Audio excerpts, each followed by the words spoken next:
They say you never really know the strength of your own nerves until you're staring at your front porch in the pitch dark, with the faint smell of spray paint still hanging in the air, a dead power line, and a thick stack of HOA letters threatening to seize your home.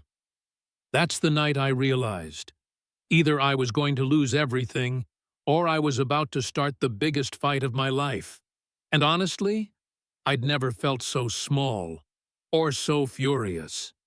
I'm Michael Tate. I bought my dream house out by Willow Lake, a place I'd saved for nearly 15 years to afford. I wanted a quiet life, a spot to work on my photography, and maybe finally leave the mess of my old city job behind. The place wasn't fancy, but the backyard sloped straight down to the water, and I'd wake up every morning to a mist on the lake that made you feel like you'd stepped right into a movie. The day I got the keys, Mrs. Porter, the sweet old lady who owned it before me, pressed them into my palm and said, "This land's got good bones. Take care of it. Don't let anybody take it from you." At the time, I laughed and promised I'd try. I met most of my new neighbors that first week. Most waved from their porches or stopped to introduce themselves, all except one. A woman named Susan Drake, who turned up on my driveway on day 2, carrying a clipboard and wearing a blue blazer with gold buttons you could see from space.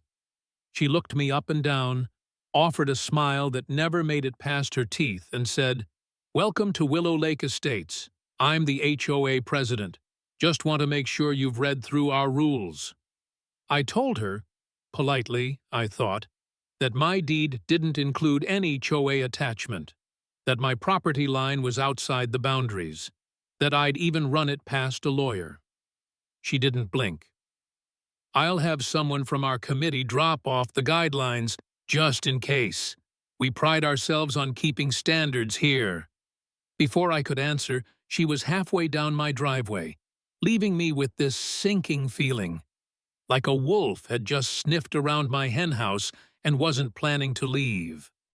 It started with letters. They looked official. "Welcome to the neighborhood. Here's your first annual dues statement." Next came warnings about my mailbox, then a bill for trash service I'd never signed up for. When I called Susan, she'd laugh, "Oh, clerical error. But you should really consider joining. It's easier that way." When I sent her my deed, she sent back highlighted sections of their universal covenants and wrote that precedent has been set. Next thing I knew, a guy in a yellow vest was snapping pictures of my porch. That weekend, I got a notice of violation for non-compliant exterior paint, even though the house had looked the same for 30 years. At first, I tried to play it cool. I figured it was all just a misunderstanding, some overzealous paperwork, maybe a board president with too much time. But Susan kept turning the screws. She sent inspectors around when I wasn't home. Packages started vanishing from my porch. A contractor I'd hired to fix the deck called to cancel. Said he'd gotten a phone call warning him I was legally risky to work for. When I put out the trash, it got dragged back up my driveway with a note taped to it. "Incorrect placement. $50 fine." The mailbox started filling up with fines, threats, and warnings. Every single one looked more official than the last.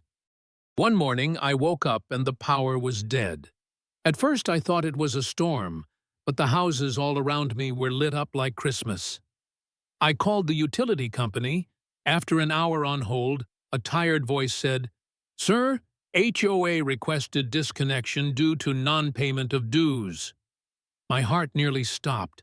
I argued, explained, faxed over my deed.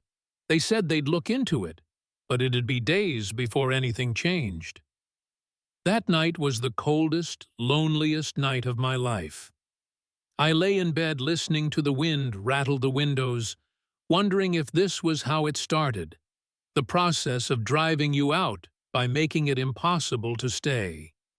That's the moment I cracked. I realized nobody was coming to save me. I spent the next day in town, dropped nearly $2,000 on a generator and enough backup batteries to keep my cameras and Wi-Fi running. I rigged up lights along the driveway, stuck motion sensors by every door, and started saving every damn letter, every voicemail, every photo. Susan kept escalating. Graffiti started appearing on my garage. Not welcome here in orange spray paint. Then pay your dues or leave in block letters big enough for passing cars to read. Neighbors who'd been friendly stopped waving. Some even crossed the street when they saw me coming.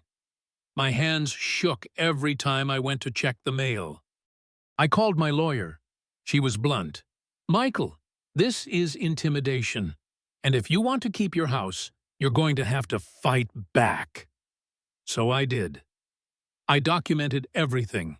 Video of inspectors trespassing, audio of Susan on the phone warning my contractor off, receipts from the generator, pictures of every piece of graffiti, even the tire marks in my backyard where someone had tried to cut donuts in the mud after midnight. I filed a formal complaint with the county, then went further. I reached out to a local reporter, dropped a folder of evidence on his desk, and told him he could check every word. It took 2 weeks, but when the story hit the local news, the effect was immediate. Suddenly, I wasn't just a problem neighbor. I was a victim.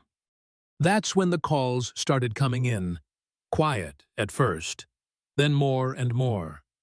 Other homeowners, folks who'd lived here years, started whispering their own stories. HOA fines for things nobody else could see. Inspections that always turned up the same day a house went up for sale. People told me about Susan's parties paid for out of HOA funds, about her sister-in-law getting all the landscaping contracts, about the sudden spike in dues after last year's community garden. Every one of them was scared of her, but once my story broke, a few started coming out of the shadows. I hired a private investigator. That was the twist. He was a retired cop, the kind of guy who looked like he chewed roofing nails for breakfast. He dug into the HOA's books, found payments marked administrative costs that covered vacations in Aspen, restaurant bills, even a set of diamond earrings. The more we found, the angrier I got. My lawyer built a case, brick by brick: harassment, intimidation, defamation, financial fraud, trespass, property damage. We filed a suit. It was official now. The state of New Hampshire versus Susan Drake and Willow Lake Estates HOA. But Susan wasn't backing down without a fight. She called a special HOA meeting. I wasn't invited, so I showed up anyway, with my lawyer, the PI, and the reporter who'd started the fire. The room was packed. I'll never forget the look on her face when I plugged in my laptop, and the projector threw up a slideshow of every one of her inspectors trespassing on my land, the spray paint on my garage, the invoice for the generator I'd needed to keep my cameras running after she cut my power, the checks she'd written to herself from HOA accounts. Every time she tried to talk over me, I just kept clicking. Photo after photo, document after document, bank statement after bank statement. At first, her supporters tried to shout me down, said I was just bitter, that I was lying. Then someone in the back, Mrs. Greeley, lived here 30 years, stood up and said, "That happened to us too." Another neighbor raised his hand, then another. The room got quieter and quieter. Susan looked around, waiting for backup, but nobody moved. Even her so-called allies wouldn't meet her eye. The reporter took notes. My lawyer leaned back in her chair and smiled like a wolf who'd found the last lamb. In the days after the meeting, the dominoes fell fast. The county launched a formal audit of the HOA. Susan's accounts were frozen. The power company called to apologize. They'd been duped by fake documents. Contractors started calling me back, asking to finish the deck. The state filed charges: fraud, harassment, intimidation, misuse of community funds. At the hearing, Susan tried to claim it was all a misunderstanding, that she was protecting the neighborhood, that I'd provoked her. The judge wasn't having it. He read out every charge, every bit of evidence, and by the end, Susan just sat there, blue blazer buttoned to the neck, staring at the table, eyes hollow. When the verdict came, it was like a window opening after months locked in a dark room. Susan was fined, stripped of her position, ordered to pay damages, and hit with a jail sentence. The HOA was taken over by a third-party administrator. All the trumped-up fines and fees were wiped out. The neighbors who'd avoided me started waving again. Some even stopped to apologize, but I wasn't looking for friends. I just wanted my house, my peace, my life back.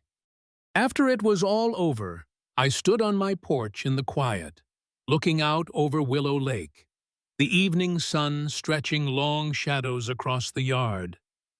For the first time since I'd moved in, I felt like I really belonged. Susan sold her house a month later. I watched from my window as the moving truck drove off, her blue blazer flashing in the morning light one last time. She didn't look back. She never even nodded my way. I didn't need her to. It's funny. People think winning means parades, cheers, some grand celebration. But the real victory is the silence, the absence of fear, the quiet comfort of knowing you stood your ground and won. That's what I learned. There are people in this world who will do anything to steal your peace and tell you it's for your own good. The only thing you can do is fight for it, inch by inch, letter by letter, until it's yours again. Intro. Stand your ground and don't let anyone bully you out of your home. That's the lesson from Battle HOA.